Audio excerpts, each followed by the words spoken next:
The learning place চ্যানেলে তোমাদের সবাইকে জানাই স্বাগত। আজ আমি তোমাদের পঞ্চম শ্রেণী বাংলা পাতাবার বইয়ের বুনো হাঁস গল্পটি প্রশ্ন উত্তর করাবো। চলো শুরু করা যাক। দেখো, প্রথমেই দেখো কি বলেছে। বলছে ঠিক শব্দটি বেছে নিয়ে বাক্যটি আবার লেখো। আমি সব তোমাদের টিক মেরে দিয়েছি, তাও তোমাদের বলে দিচ্ছি। প্রথমে কি বলেছে, আকাশের দিকে তাকালে তুমি কি দেখো? মেঘ রোদ্দুর।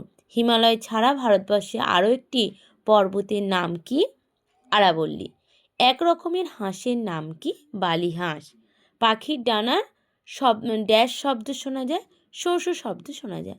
এবার চলে যাব আমরা ক আর খয়ের স্তম্ভ। কি বলেছে? বরফ। বরফ থেকে কি হবে? হিমানি। বুনো। বুনো থেকে কি হবে? বুনো বন্য। কুড়ি থেকে কি? কলি। চঞ্চল থেকে অধীর। আর আরম্ভ থেকে হচ্ছে শুরু। ঠিক আছে, পরেরটা কি বলেছে? বলছে সঙ্গী। এই যে উঙাই গয় রয়েছে, এরকম আরও 5টি শব্দ লিখতে বলেছে। আমি তোমাদের এখানে লিখে দিচ্ছি। প্রথমেই কি দেখো? অঙ্গ। উঙাই গয় শব্দ আছে। বঙ্গ। উঙাই গয় শব্দ আছে। তরঙ্গ। তরঙ্গ উঙাই গয় শব্দ। ভঙ্গি উঙাই গয় শব্দ। আর হচ্ছে বিহঙ্গ, এটাও দেখো উঙাই গয় শব্দ। তাহলে এই আমরা 5টা শব্দ পেয়ে গেলাম। তাহলে বুঝতে পারছো। পরেরটা কি বলেছে? ঘটনাক্রমে সাজিয়ে লেখো। দেখো, আমি বাক্যের পাশে পাশে নাম্বারিং করে দিয়েছি, তোমরা এটা গুছিয়ে লিখবে। প্রথমে এটা দেখো, এই যে 4-এর দাগেরটা 1 হবে, 2-এর দাগেরটা 2, তিনেরটা হচ্ছে 5-এর দাগেরটা 3-এর দাগে চলে যাবে, আর 3-এর দাগের এখানে 3-এর দাগেরটা 4-এর দাগে চলে যাবে, আর 1-এর দাগেরটা 5-এর দাগে। এভাবে বাক্যটা তোমরা গুছিয়ে নেবে। তারপরে কি আছে দেখো, 5-এর দাগে শূন্যস্থান পূরণ করো। ড্যাশ একটা বরফে ঢাকা নির্জল জায়গাতে আমাদের ড্যাশদের একটা ঘাঁটি ছিল। তাহলে কি হবে? লাদাখে একটা বরফে ঢাকা নির্জন জায়গাতে আমাদের জুয়ানাদের ঘাঁটি ছিল। পরেরটা, জুয়ানাদের মুরগি রাখার খালি জায়গা ছিল। 3-এরটা, আস্তে আস্তে হাঁসের ডানা সারল। 5, দলে দলে বুনো হাঁস তীরের ফলার আকারে কেবলই উত্তর দিকে উড়ে চলেছে। 5, ন্যাড়া গাছের পাতা আর ফুলের কুঁড়ি ধরল। এবার আমরা চলে যাব 6-এর দাগে। 6-এর দাগের আমাদের কি বলেছে? বিশেষ্য আর বিশেষণ আলাদা করতে। এই যে ছক দিয়েছে, এর মধ্যে বিশেষ্য আর বিশেষণ আলাদা করতে। দেখো, আমি তোমাদের আলাদা করেছি।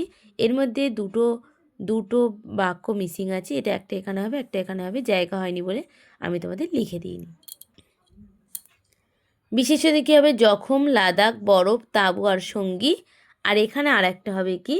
এই যে বেচারি। বেচারিও হবে কিন্তু বিশেষণে বুনো, ন্যাড়া, শীতকাল, নির্জন, গরম আর চঞ্চল হবে। চঞ্চলটা হবে বিশেষণ। পরেরটা, ক্রিয়ার নিচে দাগ দাও। কি আছে? বাড়ির জন্য ওদের মন কেমন করতো। করতোটা হচ্ছে ক্রিয়া। পাখিরা আবার আসতে আরম্ভ করলো। করলোটা হচ্ছে ক্রিয়া। দেশে ফিরে ওরা বাসা বাঁধবে। ফিরে আর বাঁধবেটা হচ্ছে ক্রিয়া। সেখানে বুনো হাঁসরা রইল। রইলটা হচ্ছে ক্রিয়া। নিরাপদে তাদের শীত কাটে। কাটেটা হচ্ছে ক্রিয়া। এবার আমরা চলে যাব 8-এর দাগে, বাক্য বাড়াও। দেখো এখানে কি বলেছে? একদিন একটা বুনো হাঁস দল ছেড়ে নেমে পড়লো। কোথায় নেমে পড়লো? এটা আমাদের বাক্য বাড়াতে হবে। কি দিয়েছে? বলছে একদিন একটা বুনো হাঁস দল ছেড়ে নিচে ঝোপের উপর নেমে পড়ল। পরে কি দিয়েছে? 2-এর দাগে, ওরা গরম দেশে শীত কাটিয়ে আবার ফিরে যাচ্ছে। কোথায় এবং কখন ফিরে যাচ্ছে? ওরা গরম দেশে শীত কাটিয়ে শীতের দেশে আবার নিজেদের দেশে ফিরে যাচ্ছে। পাহাড়ের বরফ গলতে শুরু করলো। কোথাকার পাহাড়? নিচের পাহাড়ের বরফ গলতে শুরু করলো। আবার ঝোপঝাড় দেখা গেল। কেমন ঝোপঝাড়? আবার সবুজ ঝোপঝাড় দেখা গেল। গাছের পাতা আর ফুলের কুঁড়ি ধরল। কেমন গাছে?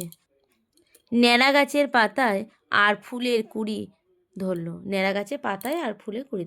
এবার আমরা 9 দাগে চলে যাব। দেখো কি বলেছে, বাক্য রচনা করো। রেডিও, চিঠিপত্র, থরথর, জোয়ান আর হচ্ছে তাঁবু। এক এক করে শুরু করা যাক। রেডিও, আমার দাদু রেডিওতে খবর শোনেন। চিঠিপত্র, এখন আর কেউ সেভাবে চিঠিপত্র লেখেন না। থরথর, শীতে কুকুরছানাটি থরথর করে কাঁপছিল। জোয়ান, যারা সেনাবাহিনীতে যোগ দেন তারা হলেন জোয়ান বা জোয়ানা। তাঁবু, সেবার পাহাড়ি অঞ্চলে ঘুরতে গিয়ে আমরা তাঁবুতে ছিলাম। এগুলো তোমরা করতে পারো। আবার তোমরা নিজেদের মনের মতন করেও বাক্য কিন্তু রচনা করতে পারো, যে এটাই দিয়েছি বলে এটাই তোমাদের করতে হবে এমন কোনো কথা নেই। তোমরা কিন্তু নিজেরাও বানিয়ে লিখতে পারো। পরেরটা আমাদের কি বলেছে 10 দাগে, তোমার বইতে যে বুনো হাঁসের ছবি দেওয়া আছে সেটা দেখে আঁকো এবং রং করো। যে বুনো হাঁসের ছবি আমরা বইয়ের প্রথম পাতায় দেখবে পাবো, এই যে এটা আমাদের বলেছি কি ছবি আঁকতে আর রং করতে। এটা তোমরা নিজেরা ঘরে করবে, ঠিক আছে? তাহলে পরের দাগে চলে যায়। বলছে নিচের প্রশ্নগুলো উত্তর নিজের ভাষায় লেখো। প্রথমেই প্রশ্ন আমাদের কি বলেছে, জোয়ানেদের ঘাঁটি কোথায় ছিল? তোমাদের বারবার যে প্রশ্নটা আমি বারবার বলি, মানে উত্তরটা বলি, যে তোমরা গুছিয়ে লিখবে, ঠিক এভাবেই লিখবে। লীলা মজুমদার রচিত বুনো হাঁস গল্প থেকে এই উদ্ভিদাংশটি নেওয়া হয়েছে। এই গল্পে জোয়ানাদের ঘাঁটি ছিল লাদাখের একটা বরফে ঢাকা নির্জন পাহাড়ে। পরের প্রশ্ন, জোয়ানারা কি কাজ করে? লীলা মজুমদার রচিত বুনো হাঁস গল্প থেকে উদ্ভিদাংশটি নেওয়া হয়েছে। এই গল্পে জোয়ানারা দেশের নিরাপত্তা রক্ষা করে শান্তি শৃঙ্খলা বজায় রাখে এবং দেশকে বাইরের শত্রুর হাত থেকে রক্ষা করে। পরের প্রশ্ন কি, দুটো বুনো হাঁস দলছুট হয়েছিল কেন? লীলা মজুমদার রচিত বুনো হাঁস গল্প থেকে এই অংশটি নেওয়া হয়েছে। দুটো বুনো হাঁস দলছুট হয়েছিল কারণ একটা বুনো হাঁস ডানার আঘাত পেয়ে নিচে নেমে পড়েছিল এবং তার সঙ্গী আর একটা বুনো হাঁস আহত বুনো হাঁসের পিছন পিছন এসেছিল। পরের প্রশ্ন কি, বুনো বুনো হাঁসেরা জোয়ানাদের তাঁবুতে কি খেত? লীলা মজুমদারের রচিত বুনো হাঁস গল্প থেকে এই অংশটি নেওয়া হয়েছে। বুনো হাঁসেরা জোয়ানাদের তাঁবুতে খেত ভাত, ফলের কুচি, টিনের মাছ আর ভুট্টা তরকারি ইত্যাদি খেত। পরের প্রশ্ন, হাঁসেরা আবার কোথায় কখন ফিরে গেল? লীলা মজুমদার রচিত বুনো হাঁস গল্প থেকে এই অংশটি নেওয়া হয়েছে। হাঁসেরা আবার শীতের দেশে তাদের নিজেদের দেশে ফিরে গেল। পরের প্রশ্ন আমাদের কি বলেছে, বলছে এমনি করে সারা শীত দেখতে দেখতে কেটে গেল। কেমন করে সারা শীতকাল কাটলো? এরপর কি ঘটনা ঘটলো?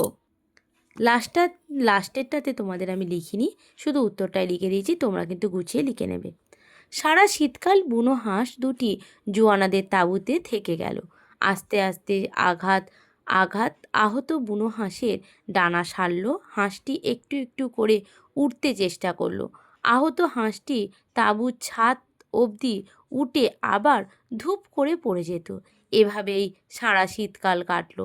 তারপর একদিন জোয়ানারা সকালেই কাজ সেরে ফিরে এসে দেখলো হাঁস দুটি উড়ে চলে গেল। এবার হচ্ছে পরে 12 দাগের কি বলেছে, বলছে কোনো পশু বা পাখির প্রতি তোমার সহমর্মিতা একটা ছোট্ট ঘটনার কথা তোমরা লেখো। এটা তোমরা যে যার মতন সে তার একটা গল্প লিখবে। আমরা নিচের দিকে চলে যাব। দেখো 13-র 1-এরটা, লীলা মজুমদারের জন্ম কোথায় হয়েছিল? আমরা দেখো এখানে প্রথমেই লীলা মজুমদারের জন্ম কোথায়? কলকাতায় হয়েছে। তার শৈশব কোথায় কেটেছে? তার শৈশব কেটেছে শিলং পাহাড়ে। ছোটদের জন্য লেখা দুটো বইয়ের নাম কি? ছোটদের বইয়ের নাম হচ্ছে, একটা দেখো হলদে পাখির পালক, মাকু, টংলিং, যা খুশি তোমরা কিন্তু দিতে পারো। তাহলে এটা আজ তোমাদের এই পর্যন্তই। আমি তোমাদের পরের দিন আবার পরের চ্যাপ্টার নিয়ে চলে আসবো। যদি তোমাদের ভিডিওটা ভালো লেগে থাকে একটা সাবস্ক্রাইব, লাইক আর কমেন্ট করতে কিন্তু ভুলবে না।